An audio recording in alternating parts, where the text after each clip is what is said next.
গাঁজা যৌন শক্তি কমায় নাকি বাড়ায়, এই বিষয়ের বৈজ্ঞানিক এবং আধ্যাত্মিক বিশ্লেষণ তুলে ধরছি। প্রথমেই বৈজ্ঞানিক বিশ্লেষণ। কিছু মানুষের ক্ষেত্রে গাঁজা খেলে সাময়িকভাবে স্নায়ু শিথিল হয়, উৎকণ্ঠা কমে, সংবেদনশীলতা বেড়ে যায়, যৌন কল্পনা ও অনুভূতি তীব্র মনে হতে পারে। এজন্য অনেকেই মনে করেন যৌন আনন্দ বেড়েছে, কিন্তু এটি মূলত মস্তিষ্কের পারসিপশন তথা অনুভূতির ভ্রম, প্রকৃত শক্তি নয়। বৈজ্ঞানিক গবেষণায় দেখা গেছে পুরুষদের ক্ষেত্রে দীর্ঘমেয়াদে টেস্টোস্টেরন হরমোন কমে যায়, শুক্রাণুর সংখ্যা এবং গুণগত মান হ্রাস পায়, ইরেকশন দুর্বল হয়ে যেতে পারে, দ্রুত বীর্যপাত বা যৌন অনীহাও দেখা দেয়।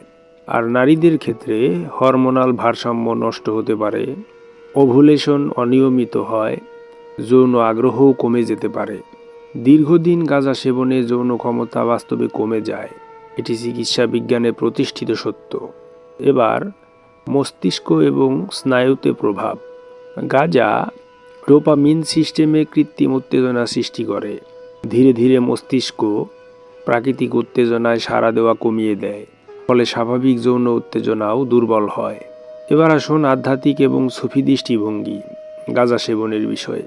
সুফি দর্শনে যৌন শক্তি হল নফসের কাঁচা শক্তি, যা সাধনার মাধ্যমে প্রেম এবং রুহানিয়াতে রূপান্তরিত করা যায়।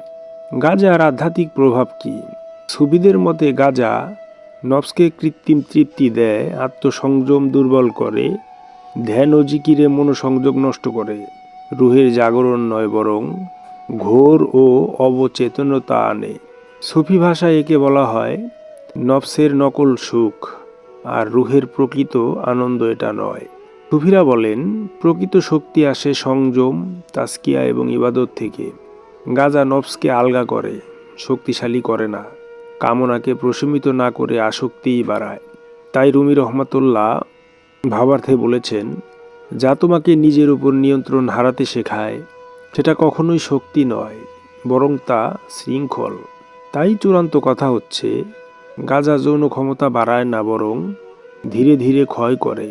এটি মানুষকে সাময়িক উত্তেজনা দেয়, কিন্তু দীর্ঘমেয়াদে দেহকে দুর্বল করে, মনকে নির্ভরশীল করে, রুহ আচ্ছন্ন হয়।